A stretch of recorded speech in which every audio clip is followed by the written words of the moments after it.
on the way that Donald Trump is dealing with Netanyahu. What does Netanyahu want from Donald Trump, and that Donald Trump is able to deliver to him?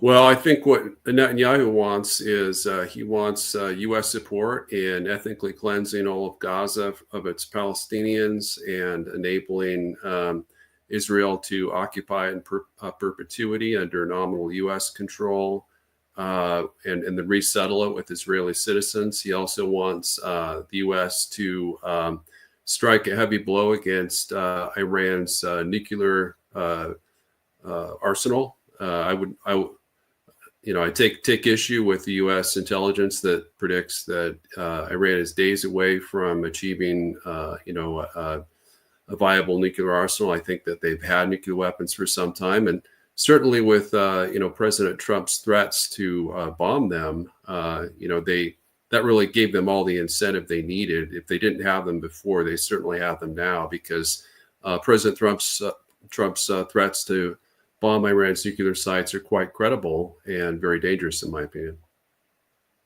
And do you find it right now? Donald Trump is talking. He today and yesterday was talking about they're going to have a direct talk with Iranians in Oman. And how can we understand on the Iranian side, when you follow the Iranian media, they're talking about if they want to negotiate, to talk, why are they putting a lot of pressure on us? You have to facilitate the way that you want to negotiate with Iranians, and you're going to, as you mentioned, they send a lot of weapons forces to the region in terms of Yemen and Iran, and they're saying the main focus on Iran. How is that going to work in the mind of the Trump administration, in your opinion? Well, I think President Trump is, he's playing hardball. He's kind of executing Middle East foreign policy in accordance with the neocon wing of his administration. Unfortunately, Mike Waltz is likely leading that wing in that effort to pressure him to attack Iran or badger it into some kind of nuclear disarmament deal. The reality is that Iran is never going to disarm itself of its nuclear arsenal. The best thing we could do would be a nuclear freeze. The Trump demands on Iran, I believe, are unachievable. There's demands that Iran is likely never going to accept. It includes not only the dismantlement of their nuclear program and their nuclear reactors, but also significant constraints or reductions on its, very extensive nuclear-capable missile arsenal that includes hypersonic missiles, reportedly, anti-ship missiles, IRBMs, and perhaps even ICBMs that we're not aware of. So I do think it's very positive that President Trump did say that we're going to have high-level direct talks with Iran. The thing that people need to understand about national security is it's not just the military balance. It's not just confrontation that provides security. In fact, military confrontation oftentimes accomplishes the exact opposite result. It makes both sides less secure, increases the existential threat. Certainly, Iran does pose a very major threat to the U.S. and Israel, but it can be managed, through containment. The fact is that Iran has not used its nuclear weapons against the U.S. or Israel, so it can be contained in the exact same way that we contained the Soviet Union. There never was a nuclear war between the U.S. and the Soviet Union, and the reason is because our leaders continue to have a dialogue and to negotiate areas of conflict to resolve them without war. The Steve Witkoff, which was responsible in terms of the negotiation of ceasefire, and then with the case of Ukraine right now, it seems that he's responsible for the talks with Iranians. David, when you look at Witkoff, and I know when he's talking about the conflicts, you see somebody who tries to understand the situation, who tries to deal with the other party. But so far, with what we've been witnessing, he couldn't achieve a substantial sort of outcome. Do you think that the way that he's dealing with Iran is there? Why do they need to use the Witkoff? Where are the diplomats in the United States? And Donald Trump doesn't believe in them. He doesn't trust them. What's the issue with that? Well, yeah, I mean, reportedly he trusts Steve Witkoff as a fellow, real estate mogul and businessman more than he trusts his own diplomats. Rubio, for example, Marco Rubio, the Secretary of State, is a longtime neocon. So it's possible that Trump trusts him less. But Witkoff has really been extremely effective. I think he's been underutilized in terms of the Russia-Ukraine peace negotiations. He really understands Russia probably better than anyone, but J.D. Vance or Tulsi Gabbard on the U.S. side.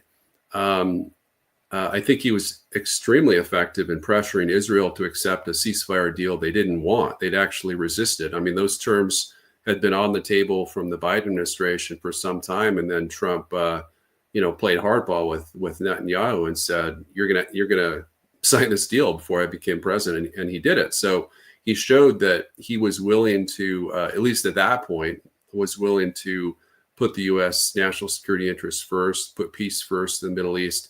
And then somehow between, January 19th, the day that was ceasefire was signed, and today, he's just gone off in the opposite direction and pretty much is, I wouldn't say he's taking orders from Netanyahu in the White House, but he's certainly doing everything that Netanyahu wants him to do. And thankfully, he's not like that with Zelenskyy. But as far as Witkoff is concerned, Witkoff, again, has been extremely effective on the Russia-Ukraine side.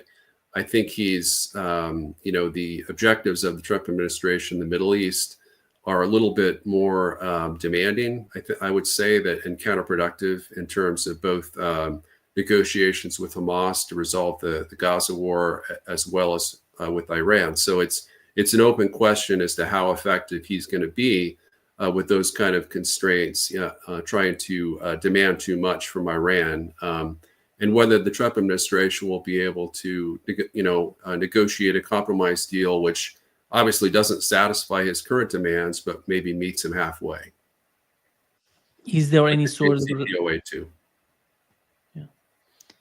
Is there any sort of red line on the part of the Trump administration for Netanyahu, or he's gonna just make a new war in the Middle East? That do you think that Donald Trump, the way that you talk about that, you may say that he's trying to negotiate with Iran, but he's getting prepared to put a lot of pressure on Iranians. But on the other hand, many people are arguing there's going to be some sort of war between Iran and the United States. Do you think that Netanyahu is capable of making that happen? Well, I mean, Netanyahu does have very effective allies, again, in Marco Rubio and Mike Waltz and perhaps others in the administration, in the cabinet. Obviously, the ambassador to U.S. ambassador to Israel, Mike Huckabee, is fiercely pro-Israel, as are others. But ultimately, the decision is in the hands of President Trump, and I think Russia's been very effective in warning the U.S. That any U.S. bombing of Iran's nuclear sites could lead to uncontrolled global catastrophe. Well, the question is, what does that mean? I mean, that implies a potential, Russian military reaction against the U.S. I think that the chances of that would be low.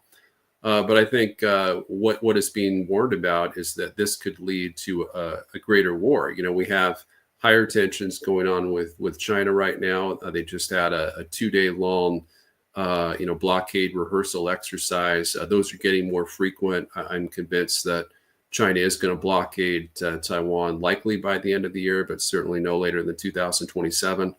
So that's going to be, a huge potential World War III situation.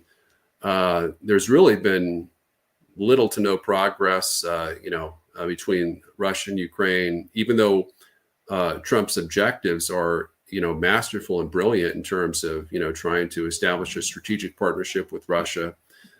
he hasn't been willing to pressure Ukraine to make even the slightest concessions. In fact, it's been the exact opposite.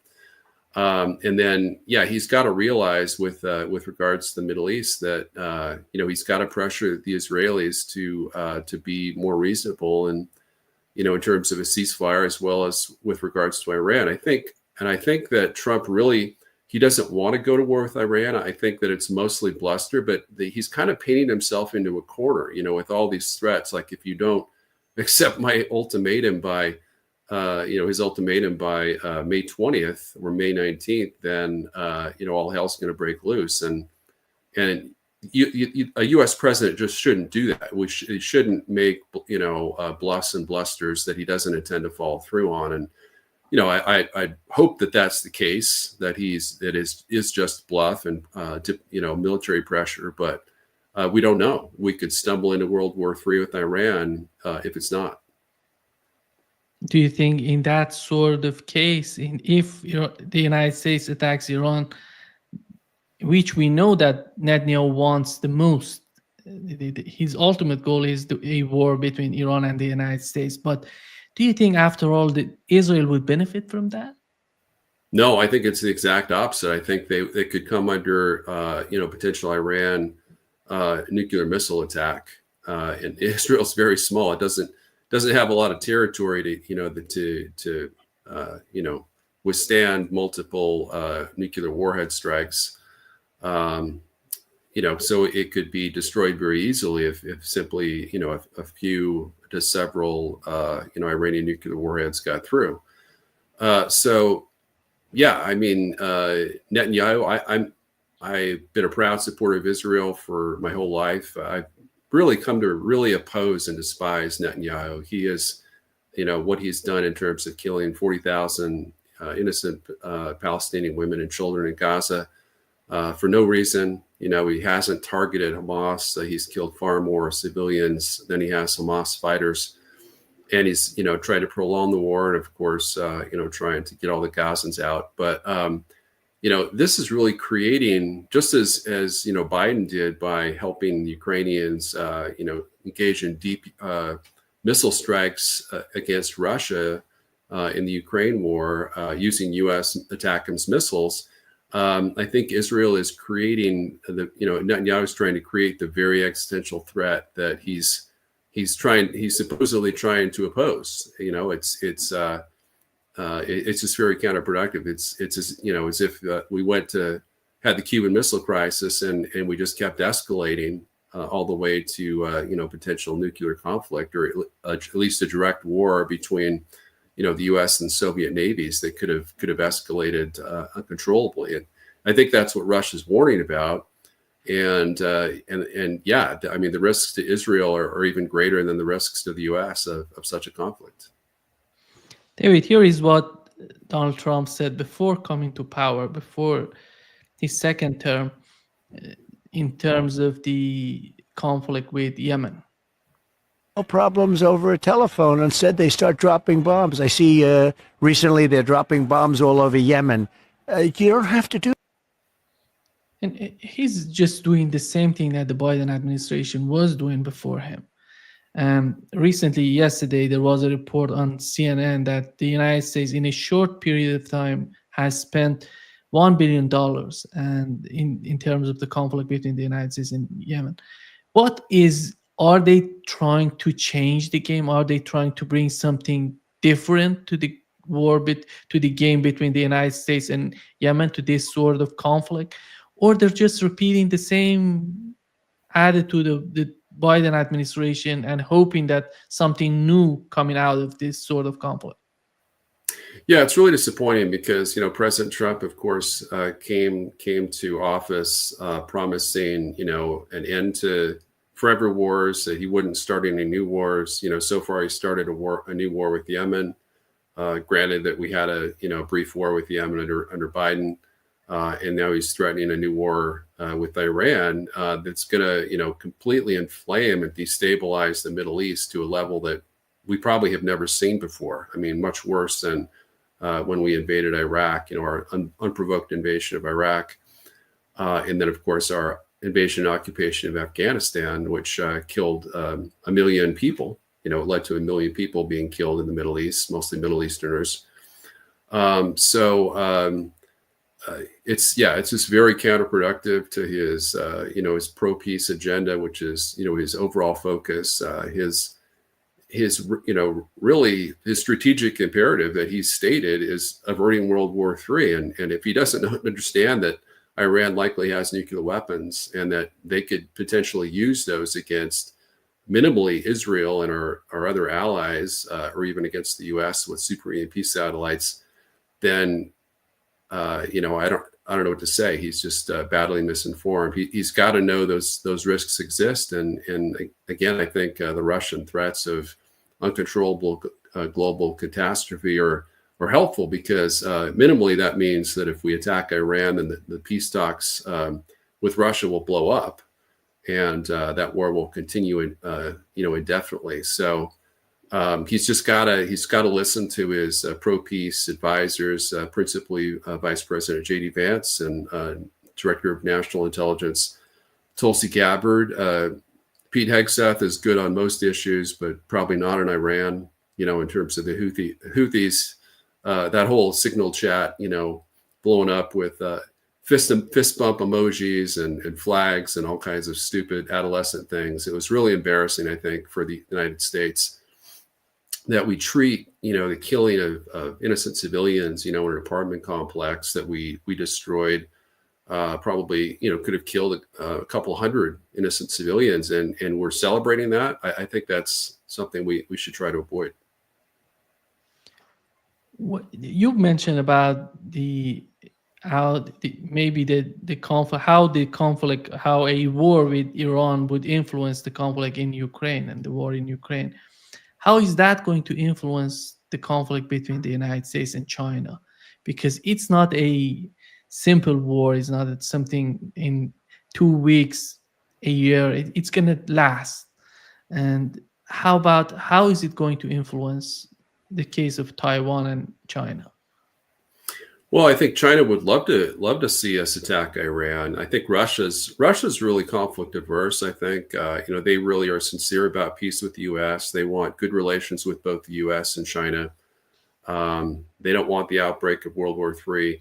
China doesn't want World War III either. But what they do want is for the U.S. to get bogged down fighting other wars in other regions, so that they rightly conclude that the U.S. is either unwilling or unable to respond militarily to a full Chinese blockade of Taiwan. I mean, that's really the ideal situation, is if we were to get involved, in a direct war with Russia in Eastern Europe, and then a direct war with China in the Middle East. There's no possible way that we could, reposition sufficient forces to challenge a Chinese naval blockade. And I think arguably even with a sustained air campaign against Iran, which could result in the sinking of a U.S. aircraft carrier, or more likely just some direct hits on an aircraft carrier that could put it out of commission with fires and such, without actually sinking it. That's going to do some major damage on our naval power, which we could potentially reposition to try to counter Chinese aggression in the Pacific. So I've described this as a trap, for that China set for us to try to goad us into war with Iran or Russia. And I think it would be really sad and unfortunate if Trump were to fall into that trap, given the fact that he's been so strong and so courageous in his opposition to, his determination to avert World War III. We thought that the case of Ukraine would be easier to be solved, as we talked about it before. And you've mentioned the easiest one is the Ukraine case. But why is the Trump administration, why they couldn't solve the situation? Is that a problem coming from Europe? Is that a problem with Zelenskyy and his administration? Because Donald Trump just stopped sending weapons and intelligence. So what are they capable of doing? Europe is not going to do anything about it. Why is he so hesitant about, in your opinion? Well, I think he's following the plan of General Kellogg. So General Kellogg came out with the plan. I think it was with the America First Institute. I think it was in April. He shared that plan reportedly with Trump in May. And the plan essentially said we can't negotiate a peace deal without having a permanent ceasefire or a 30-day ceasefire in effect. And there's just no basis in reality for that. If you look at the Korean War, it took over 24 months of negotiations for us to come up with an armistice agreement, not even a permanent peace deal ending the war, but a simple armistice in place. And that was negotiated during a time when we were, we were fighting the Chinese and the North Koreans, and we took most of our, tens of thousands of casualties during the negotiation period. So I still believe that negotiating peace with Ukraine is probably the easiest of the three conflicts. I guess if we were being honest, I think if we were willing to negotiate an EU-style confederation deal with China over Taiwan, that probably would be easier, given the fact that Ukraine and the EU are so adamant in continuing the war with Russia. But really all Trump needs to do, during their meeting on February 18th in Riyadh with Lavrov, between Russian Foreign Secretary Lavrov and Secretary of State Rubio, the Russians actually said, we will accept a 30-day ceasefire if we come to substantial agreement on the main terms of a peace framework ending the conflict. And that's been the key all along. But for whatever reason, again, likely because they believe you have to have a ceasefire before you negotiate a peace deal, Trump has completely missed that opportunity. And really, all he needs to do is say, "Yeah, we're going to have to accept all 4 or 5 of the main points that Russia is proposing for a peace deal, and we'll negotiate." A larger army for the Ukrainians, more weapon systems, but that's really all we can achieve. Russia's not going to give in, I've concluded, on, in terms of the 5 oblasts along their constitutional borders, that they're willing to withdraw their troops from another 3 Ukrainian oblasts that they partially occupy. But in terms of the 5 oblasts of Kherson, Zaporozhye, and, Luhansk and Donetsk, those are they're not giving that up. They're not going to concede that, and I've come to believe that's more reasonable. They are in the winning position in the war, and they have the ability. And even Zelenskyy himself has been warning of a potential 2-axis major Russian offensive and coming out of Zaporozhye as well as Sumy oblasts. Which would attempt to encircle Ukrainian forces east of the Dnipro River, and likely would fail to do that, but would most likely force them to retreat across the river, allowing the Russians to occupy up to 45% of Ukrainian territory. And Russia has been very clear about that if they don't get the 5 oblasts, including Crimea. Crimea, of course, is a done deal. There's no way that can be recovered. So it's really just the 4 forward-facing ones that border Ukraine. They're going to go for another 4 oblasts in Dnipro, Petrovsk, in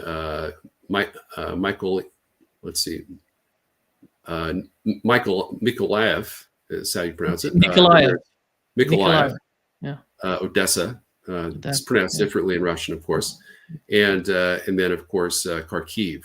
So those 4 additional oblasts would amount to, along with the 5 that Russia has, would amount to over 42% of Ukraine's internationally recognized territory. So that would be a complete disaster. We don't want to see that. We want to keep Ukraine in control of its 19 oblasts. That would give them around 77%, almost 78% of their internationally recognized territory, which is not ideal, but it's not nearly as good as the Istanbul Agreement, in which Russia agreed to withdraw from 100% of its Ukraine's pre-war controlled territory. But it's the best deal that we can negotiate for Ukraine at this time. And then once we do that, we can establish a strategic partnership with Russia. We can pull our troops out of eastern Ukraine, and we can neutralize the Sino-Russian alliance. So the alliance will continue, but it won't have any real force in terms of if the U.S. goes to war with China, Russia would stay neutral because they wouldn't have any interest in joining the war. So that's really the key that we need to do. The key thing we need to do in order to restore a more favorable strategic balance of power in the world, and revolutionize in our favor, that could potentially deter Chinese aggression against Taiwan as well. How in the world Zelensky has become so much important to Donald Trump to have some sort of discussion with Vladimir Putin? Recently, it seems that Russia is not happy with Zelensky in Ukraine, and they don't recognize Zelensky as the president of Ukraine. That's why they don't negotiate with him. And why not having a new presidential election in Ukraine, which would facilitate, in my opinion, the path toward some sort of Ukrainian settlement? Well, I think that's what Trump's been wanting all along. And even General Keith Kellogg, who's an ardent anti-Russian, pro-Ukrainian general, is demanded, has been saying Ukraine's going to do that. We're going to pressure them to do that. The goal is to have a democratic presidential election by the end of summer, so no later than September. Roughly 4 months after a general ceasefire or a peace agreement is signed. He's really the chief obstacle. I've been warning about that, as you know, in the Real War Substack at dpyne.substack.com.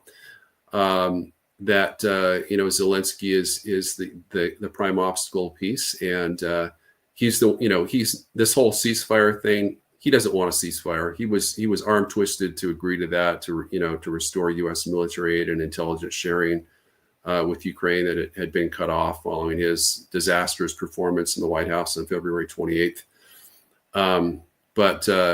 He wants to keep the war going as long as possible so he can remain dictator of Ukraine. He's claiming that the polls show him at 63%, when in fact other Ukrainians are saying they're showing actually single digits or no more than 16% approval rating for him.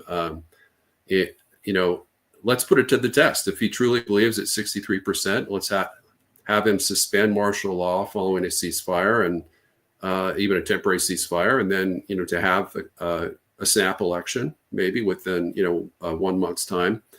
And the Trump administration has been actively recruiting a replacement for Zelensky. Reportedly, 4 senior Trump officials interviewed 4 Ukrainian opposition leaders, and the one that seemed the best from our perspective, and I would agree that she'd be the best, is former Ukrainian Prime Minister Yulia Tymoshenko. So she's anti-Russian, so there's no question about that. But she's very strongly in support of Trump's peace plan. From a Russian perspective, they just want Zelensky gone because he's been so anti-Russian. He's been so opposed to peace. He refused to sign the Istanbul Agreement, which would have ended the war with a million less Ukrainian casualties 3 years ago to this month. They just want a Ukrainian leader who's willing to work with them on a peaceful basis, whether they like Russia or not. David, isn't that amazing that Europe is totally missing from the picture in the Middle East and even in Ukraine? I would say they're just committing suicide in Ukraine. How can we understand their behavior? It seems that mostly the policy comes from the United Kingdom and France. What's your take on that? Well, yeah, it's so interesting because, in the past, whenever conflict with Russia seemed nearer, they would gravitate towards the U.S. foreign policy position and follow suit. And now they're in outright rebellion. They were when it was the Biden regime was in power. They acted like satellite states and following exactly what Biden wanted them to do. But since Trump has come to power, they've clung to the Biden foreign policy tenets, which, as you mentioned, are suicidal for Europe in particular, because they do border on Russia, and Russia has a nuclear arsenal that's many times larger than the United States has. They also have, they're building up to be the second largest military in the world by year's end, with I think 2.38 million troops in uniform. Their military, or their army, is 3 times larger than it was when they started the invasion. And they really, they didn't really pose much of a threat to Europe before the war, but because of this Biden-provoked war in Ukraine, that's been, forced to continue by U.S. and UK leaders for the past 3 years, they really do pose a far greater threat.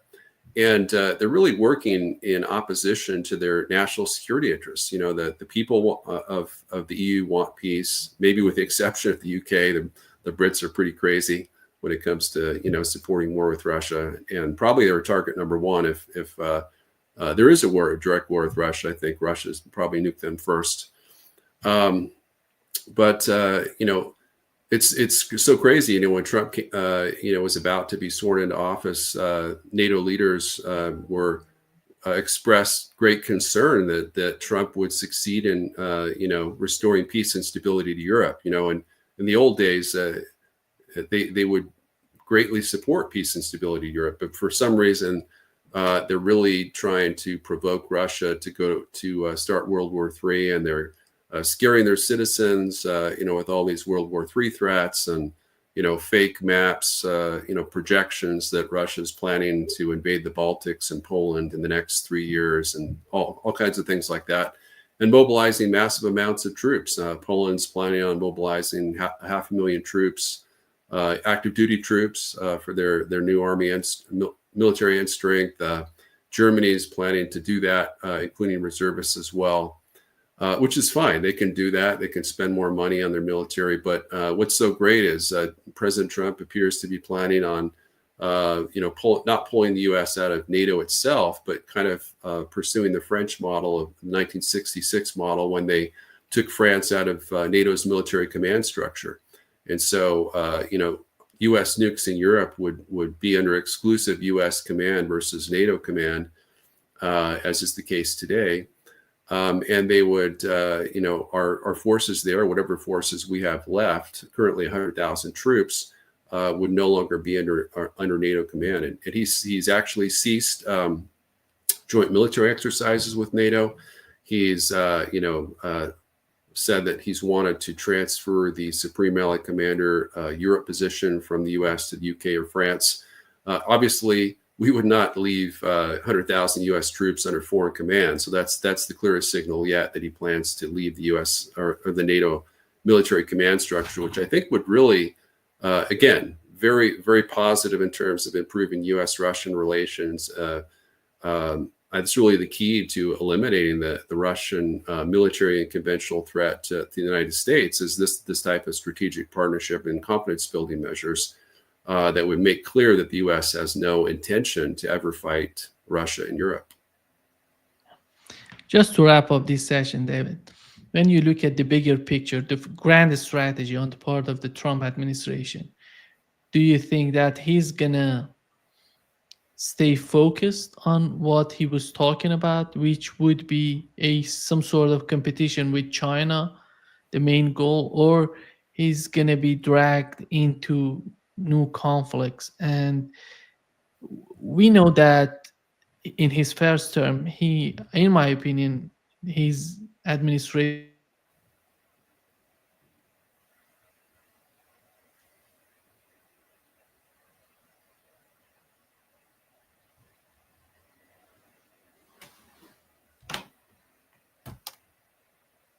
I think I lost you.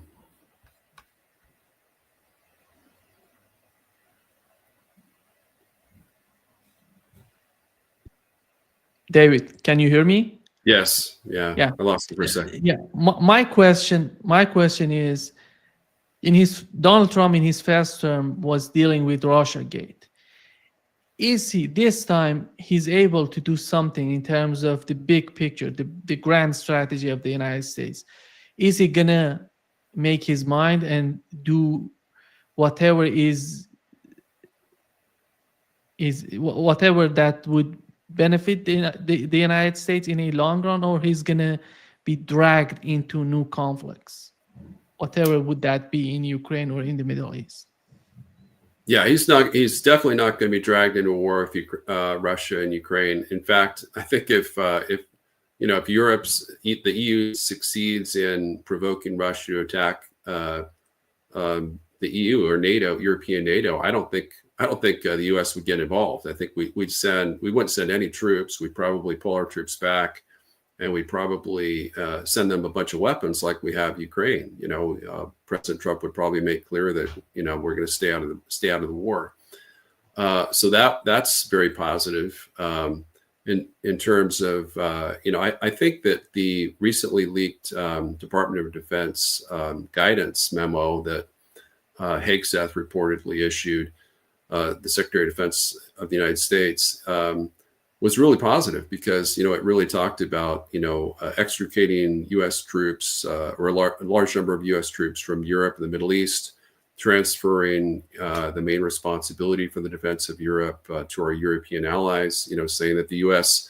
couldn't be counted on to really have forces at all, in any future conflict with Russia, and they would be really exclusively their responsibility, while the U.S. would provide naval and nuclear support. We couldn't commit any. They couldn't expect any conventional U.S. military forces to get involved in such a conflict. So the new guidance says that the U.S. will focus primarily on defense of the U.S. homeland, as well as hemispheric defense over the Western Hemisphere, which is our traditional sphere of influence, as well as a focus on deterring Chinese aggression in the Pacific. And I think that's exactly right. The key is, how would the U.S. react in response to a Chinese blockade? I think that China's leadership has calculated that, based on Trump's statements, that the U.S. couldn't win a war with China over Taiwan, and that Taiwan is not really kind of an existential strategic interest for the U.S. I think they've rightly concluded that Trump would most likely not defend Taiwan militarily. But there's also always the possibility of accidental conflict. If Trump sends U.S. naval forces too close to Chinese forces, if there's a shoot down or exchange of fire that's unintentional of a Chinese aircraft or U.S. aircraft, or sinking of a ship, that could quickly escalate to a full-scale war in which China attempts to destroy the U.S. with a massive cyber attack to prevent us from surging additional military forces to the region. So that's a big threat. But I think in terms of new wars, the main threat is Trump's ultimatum, which expires in mid to late May for Iran, if he thinks that they're not making sufficient progress with the nuclear talks. But again, I'm very, very encouraged by the fact that President Trump has stated that we are going to have high-level direct talks with Iran over the nuclear tensions. I think that's exactly what we need to do. I'm not really a huge supporter of some kind of nuclear agreement with Iran, but if we could simply freeze their nuclear program, I think that'd be a great victory, for peace. And if that means we're going to give them, lift sanctions on them to avoid war, I'd much rather have that than a potential World War III scenario. Thank you so much, David, for being with us today. Great pleasure, as always. Thanks, Naeem. Always a pleasure for me as well. Take care. You too.